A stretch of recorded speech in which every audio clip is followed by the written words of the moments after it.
Welcome to The Explainer. We throw around the word resource all the time, but have you ever really stopped to think about what it actually is?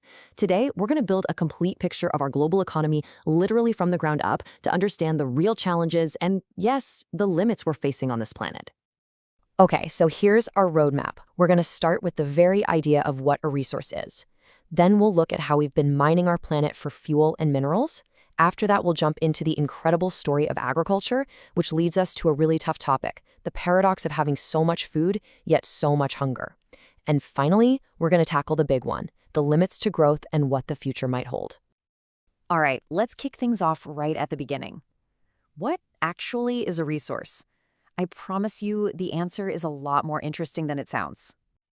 So a resource isn't just stuff that's out there. It's something that we as humans figure out a use for. Think about uranium.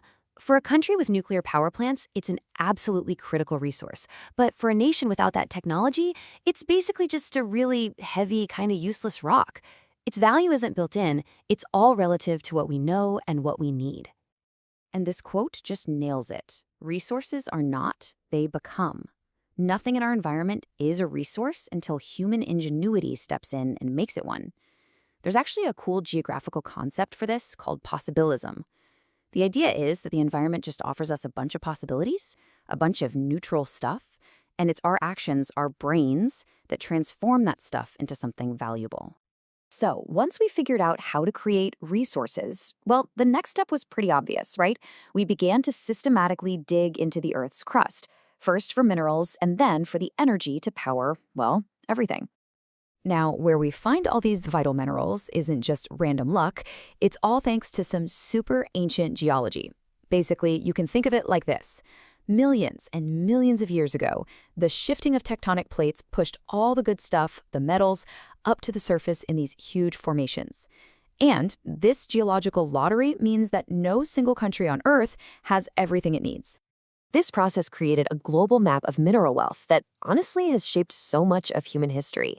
You've got the famous coal fields in Germany that powered the Industrial Revolution, the huge reserves of iron and precious metals in Canada, and the massive iron and bauxite deposits in places like Australia and Brazil. This distribution has basically dictated trade and power for centuries. And this whole lopsided distribution gets even crazier when you look at energy. Just take coal, for instance, the bedrock of industrial power for so long. A staggering 90% of all the proven coal reserves in the world are controlled by just 10 countries. And the US, Russia, and China have the lion's share of that. Because we're so hooked on these geographically concentrated fuels, especially oil, it's made the entire global economy, well, super fragile. Time and time again, a political crisis in one part of the world has sent oil prices through the roof, causing economic shockwaves everywhere else, from the 70s oil crisis right up to the demand-fueled spike in the 2000s. Fast forward to today, and the energy story is all about one thing: skyrocketing demand. Asia is projected to use half of all the world's electricity, driven by massive growth. And in stark contrast, look at Africa. The entire continent uses only about 3%. That disparity is just enormous, and it tells a huge story about development and energy access. Okay, so we've covered the fuel that powers our machines. Now, let's switch gears and talk about the food that fuels us. We're going to trace the incredible journey of agriculture right from its very humble beginnings. Agriculture wasn't some sudden aha moment where someone just decided to plant a seed. It was a really, really long revolution that started about 12,000 years ago. We went from being nomadic hunter-gatherers to settling down in farming, then we intensified things with animal power, and eventually we hit the modern era with massive machines and incredible science. Now, trying to make sense of this huge, complex, global patchwork of farming sounds pretty difficult, right? Well, way back in 1936, a geographer named Derwent Whittle created this amazing classification system, and what's wild is that it's still incredibly relevant today. It neatly categorizes everything from nomadic herders roaming Central Asia to the giant, highly mechanized grain farms you see on the American prairies.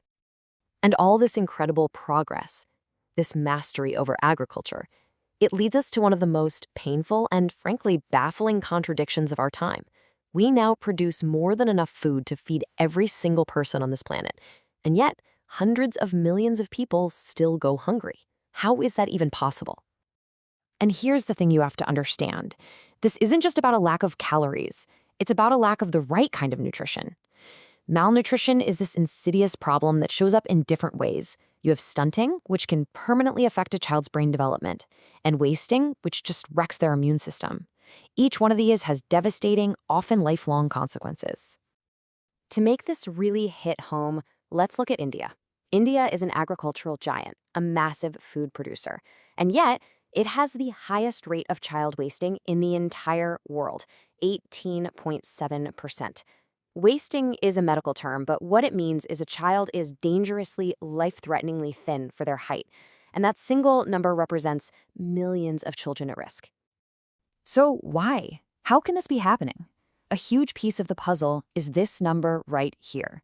42.9% of the population in India simply cannot afford a healthy diet. That's hundreds of millions of people. And what's really concerning is that this number has actually gotten worse, which is a tough lesson. Just because an economy grows, it doesn't automatically mean people can afford to eat well. This crisis of affordability leads directly to what experts call hidden hunger, micronutrient deficiency. When people can't afford a diverse, nutritious diet, they may get enough calories to survive, but they miss out on essential vitamins and minerals.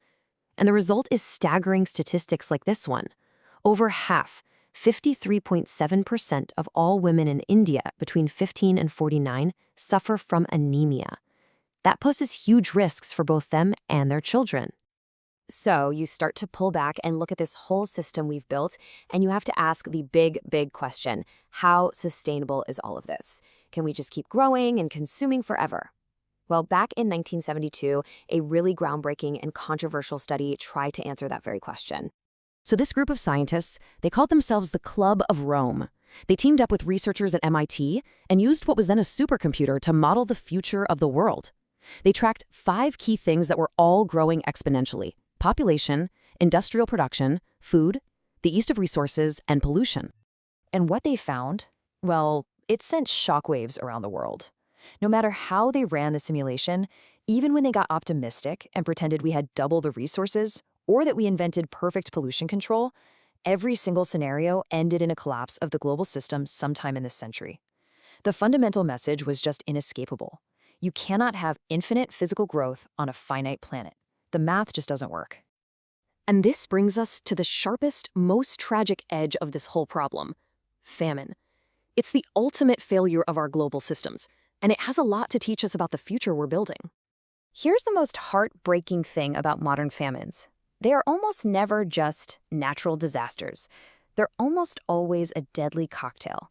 You get a natural trigger, like a bad drought, but the real killer is the breakdown of our human systems, the politics, the economics, the logistics that are supposed to cope with it. War, corruption, bad policy, those are the things that turn a crisis into a catastrophe. And so it all comes down to this. This is the question for our century. Can our cleverness or innovation actually outrun the physical limits of our planet? We've proven that we are brilliant. We've built this world of incredible abundance. But in doing so, we've also exposed its deep fragility. The challenge ahead isn't just to produce more, it's to build systems that are resilient, that are equitable, and that can actually sustain us on the only home we've got. The clock is ticking,